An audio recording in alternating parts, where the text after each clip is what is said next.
don't care if you don't like veggies, because I'm sure you'll love this braised cabbage. 1 cute cabbage, cut into quarters. Ta-da! Add some water and let it steam.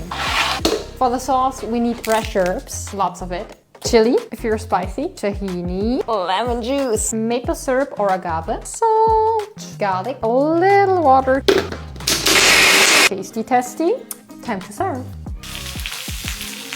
Now the cabbage will cut like butter. Just drizzle over the vibrant sauce, some dukkah, and enjoy.